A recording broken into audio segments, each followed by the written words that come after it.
నా పేరు D Babulnath Nayak, assistant PF commissioner, regional కార్యాలయము కూకటపల్లి, హైదరాబాద్. ప్రధానమంత్రి గారి అధ్యక్షతన 1 జూలై 2025 నాడు కేంద్ర మంత్రి మండలి ఆమోదంతో అన్ని రంగాల్లో పనిచేస్తున్నటువంటి ఉద్యోగులకు, వారి యాజమాన్యాలకు ఉపాధి కల్పన సామర్థ్యాలను, సామాజిక భద్రతను పెంపొందిస్తూ, మరీ ముఖ్యంగా తయారీ రంగంపైన దృష్టి సారిస్తూ ఉపాధి ఆధారిత ప్రోత్సాహ పథకము ఈఎల్ఐ ద్వారా కార్మిక లోకానికి ఒక మంచి అవకాశంగా పరిణమిస్తోంది.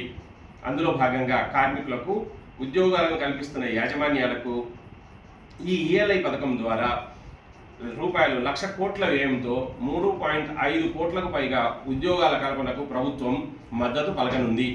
ఇందులో భాగంగా 2025 ఆగస్టు 1 నుండి జూలై 31, 2027 వరకు ఉద్యోగులు చేరబోయేవారు, ఇప్పుడు ఉద్యోగాలు చేస్తున్న వారు ఈ ప్రోత్సాహానికి అర్హులు. దీన్ని 2 భాగాలుగా అమలు చేస్తారు. పార్ట్ ఏ, మొదటిసారి ఈపీఎఫ్ఓలో సభ్యత్వము తీసుకునే ఉద్యోగార్థులు ఇందులో నమోదు కావాల్సి ఉంటుంది. వారికి గాను 15,000 రూపాయలను 2 సమాన వాయిదాలలో చెల్లిస్తారు. దీనికి గాను వారు యూఏఎన్ సంఖ్యను ఆధార్తో అనుసంధానం చేసుకోవాల్సి ఉంటుంది.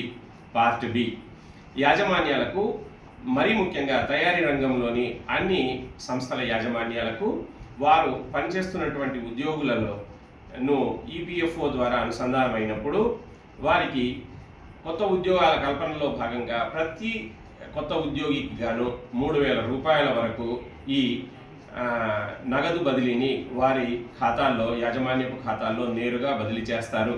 ఇందులో భాగంగా మరి ఉద్యోగులు, యాజమాన్యాలు చేయాల్సిన పని ఏమిటంటే, ఉద్యోగులు విధిగా తమ ఆధారు అనుసంధానమైనటువంటి బ్యాంకు ఖాతాతో యూఏఎన్ను అనుసంధానం చేసుకోవలెను.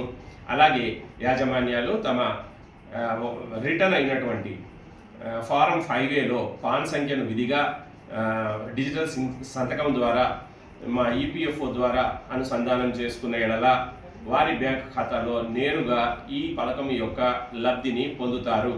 మీరందరూ కూడా ఈ సదవకాశాన్ని కల్పిస్తున్నటువంటి భారత ప్రభుత్వ కార్మిక మంత్రిత్వ శాఖ ద్వారా దీన్ని అందుకుంటారని ఆశిస్తూ ధన్యవాదాలు. నమస్కారం.